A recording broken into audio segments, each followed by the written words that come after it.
I posted a video on Monday about why I was confused and concerned that Donald Trump and the MAGA Republicans didn't seem so fussed about losing the election. And then Rachel Maddow posted a story herself that night about this electors scheme in the legislatures and how she had also kind of worked out that the reason is because they have a plan in place to rig the election.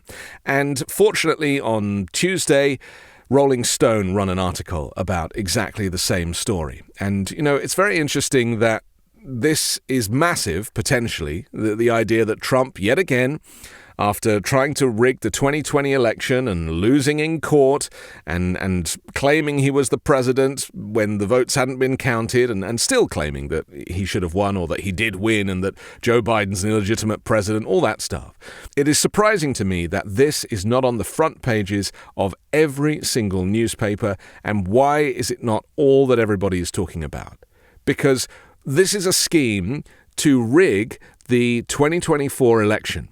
To rig it, to claim that these electors in these legislatures will not certify the election because they don't think that it's fair, or they'll claim fraud, or whatever their excuse is, and so they'll send it to the Supreme Court, which is now a MAGA Republican, far-right Christian nationalist Supreme Court, and as with the immunity case, they will side in favor of Donald Trump. Now, don't think this hasn't happened before, because on November 26, 2000, 3 weeks after the election between George W. Bush and Al Gore, it was the Supreme Court that decided the winner. This was after a wild election night on November 7. TV networks first called the key state of Florida for Al Gore and then for Bush, followed by a concession by Gore that was soon rescinded. And the results for who would be the nation's 43rd president were simply too close to call. And so in the 36 days that followed, Americans learned Gore had won the popular vote by 543,000 votes, but it's winning the Electoral College that counts, a system that is designed to favor Republicans. The popular vote is almost always won by Democrats. The popular vote is the vote of the people, but the Electoral College is the rigged system designed to put in a Republican president. And you really do need a landslide in order to beat the Electoral College system. And so in the year 2000, Florida, because it couldn't make up its mind, the decision resulted in one of the most controversial Supreme Court decisions in American history. And with the Florida win, Bush led Gore in electoral votes nationally 271 to 266, and out of legal options, Al Gore conceded. Now, that is an example of how history can repeat itself, and that is what Republicans are relying on this time, because they know they have the Supreme Court in the tank for Donald Trump, because we have Supreme Court justices bought and paid for, we have far-right Christian nationalist justices, and we have those 3 Trump-appointed justices that owe Donald Trump a debt of gratitude. And so that is what they're relying on. That is what they are hoping for. And that is why the election in November requires a huge landslide win on behalf of Kamala Harris. I just want to paraphrase some of the Rolling Stone article, which talks about 70 pro-Trump conspiracists working as election officials in key battleground counties. And they are poised to make a giant mess on Election Day. They say that when election night comes in November, it'll be up to thousands of local election officials to certify election results in their county. Among those election officials are scores of Donald Trump supporters who believe his lies and conspiracies about stolen elections. And they will be in prime position to act on those beliefs to try and aid his campaign. In the swing states of Arizona, Georgia, Michigan, Nevada, North Carolina, and Pennsylvania, Rolling Stone and American Doom identified at least 70 pro-Trump election conspiracists, and they will question the validity of the election as they did in 2020. At least 22 of these county election officials have refused or delayed certification in recent years. Now, certification of election results is what legal experts consider a ministerial task and one required by state and local law.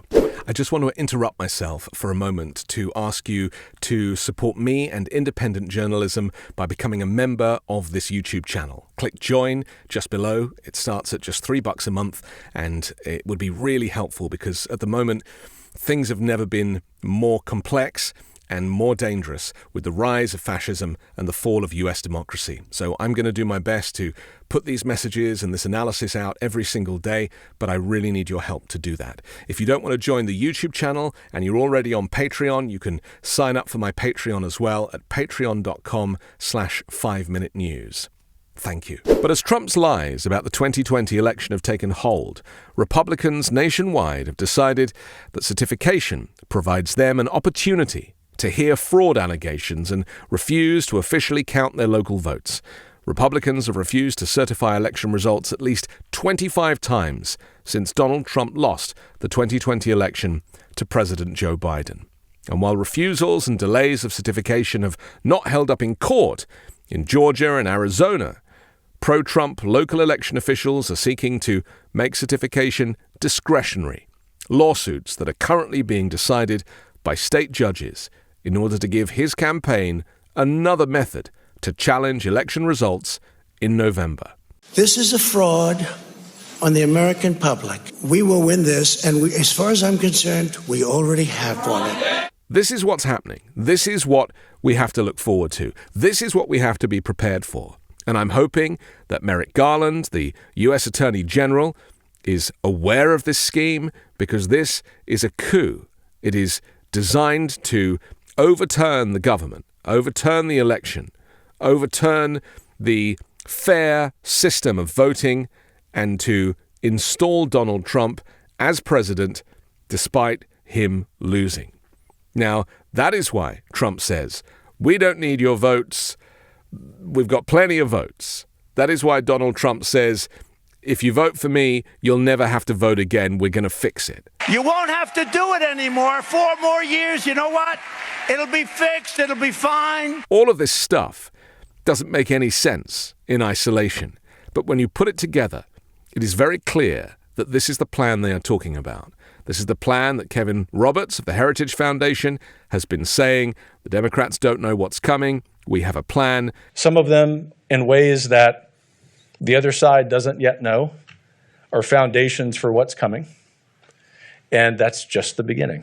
There is a plan in place to overturn the election and give the decision, the final decision, to the Supreme Court, as was in the year 2000. But this time, the Supreme Court is a guarantee. Because people said, oh, the Supreme Court will do the right thing when it came to Roe versus Wade, and they overturned it. They did the same with Donald Trump's immunity and presidential immunity. They did the same with the Chevron case. You see, the United States can only remain a free nation and a true democracy if you vote for the only party that represents freedom and democracy. And it seems in this two-horse race that Kamala Harris and the Democrats are the only people advocating for true freedom.